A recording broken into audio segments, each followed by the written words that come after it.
In 1926, a man named Richard Dern bought a duplex in Chicago for $4,200.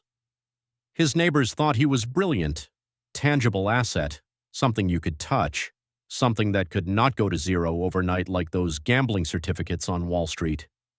40 years later, Dern's grandson inherited that duplex. It was worth about $38,000.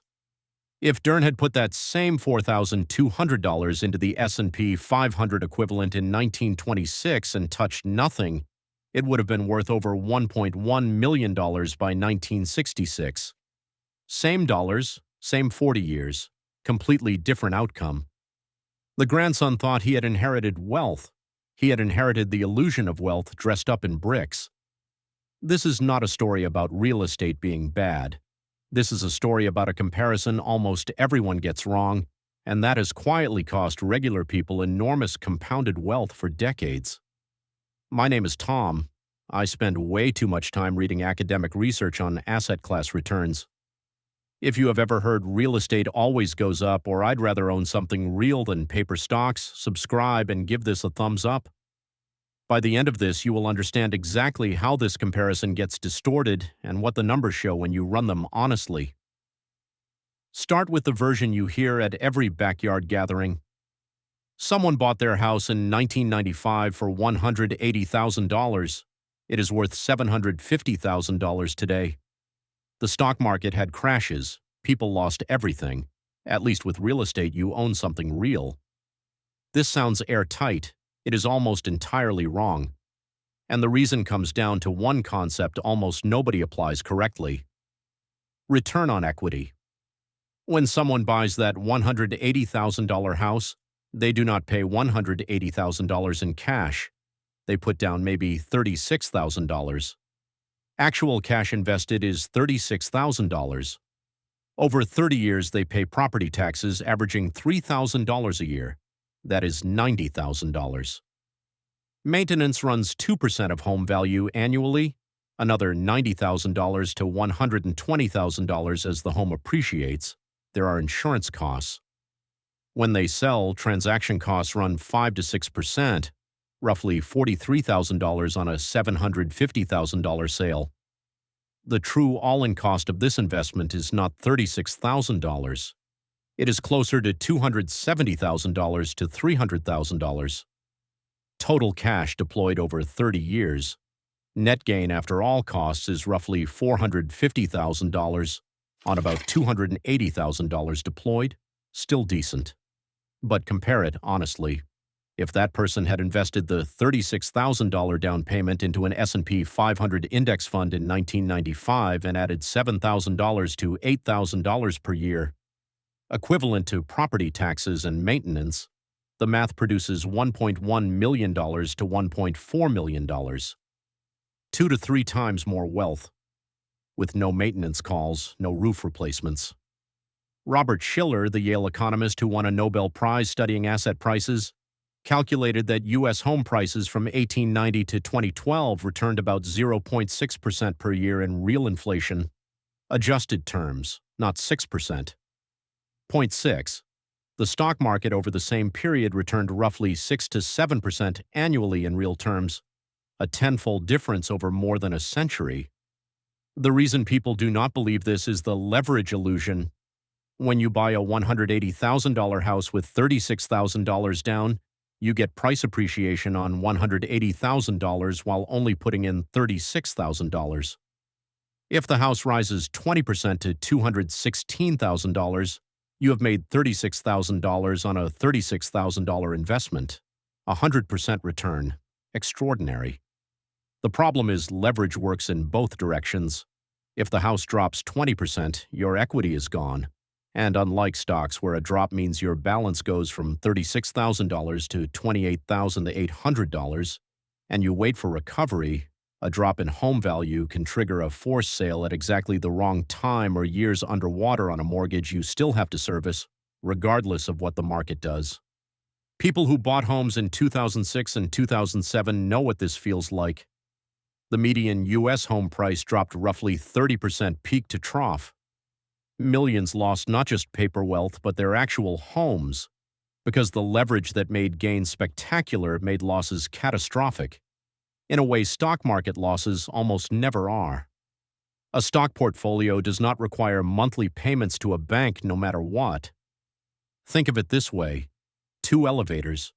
The first goes up about 7 floors a year on average over long periods, sometimes drops 1 but keeps climbing. That is stocks. The second elevator is attached to a crane by a cable called a mortgage. The crane amplifies gains going up, but if the elevator drops, the cable pulls tight and you owe the crane operator regardless of where the elevator lands. If you cannot pay, they take the elevator. That is leveraged real estate. Here is the case study.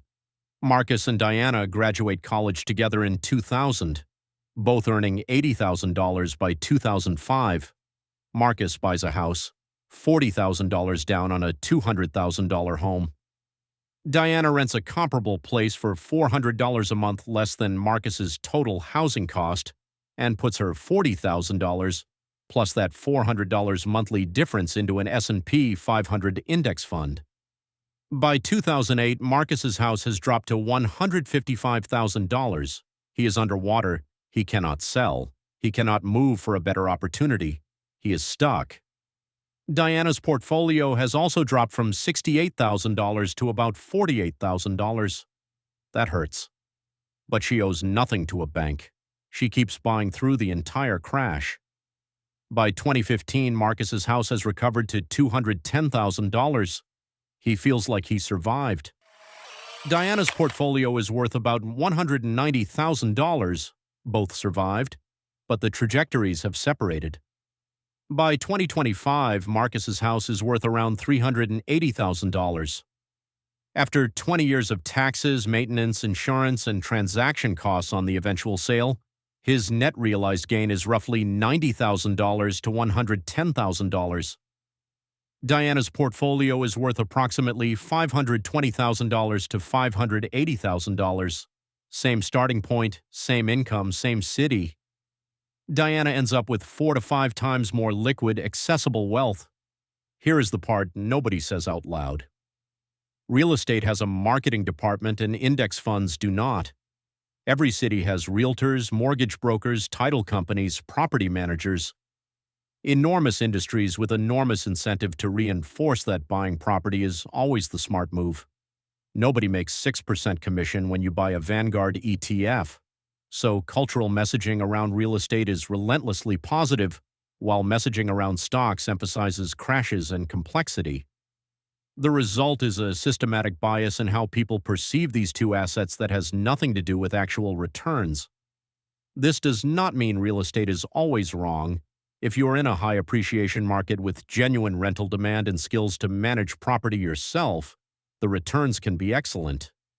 If the psychological comfort of ownership matters to you, that has real value that does not appear in return calculations. Real estate is a tool. It works well in the right context. But the narrative that real estate is inherently safer or better than stocks is not supported by long-term data. It is supported by the leverage illusion, selective time horizons, ignored all-in costs, and trillions of dollars of industry incentive to keep telling that story. Here is the 3-step protocol. First, if you already own a home, calculate your true return on equity. Every dollar deployed, down payment, taxes, maintenance, insurance, eventual transaction costs. Compare the net gain to what that money would have compounded to in the market. Most people who do this are genuinely surprised by what they find. Second, if you are deciding whether to buy or rent, run the real math for your specific market. In cities where home prices are very high relative to rents, renting and investing the difference frequently wins on pure return. In markets where prices are low relative to rents and local appreciation is strong, buying may win. There is no universal answer. The answer lives in your specific numbers, not in someone else's anecdote. Third, if you want real estate exposure without the leverage risk and management burden, REITs are available inside any brokerage account. Liquid, diversified, and historically returning 8 to 12% annually. The real estate asset class without the crane cable.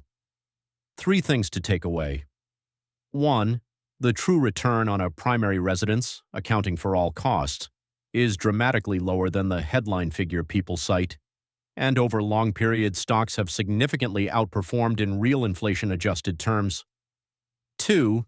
Leverage amplifies gains and losses equally, and a monthly mortgage creates a forced sale risk that a stock portfolio simply does not carry.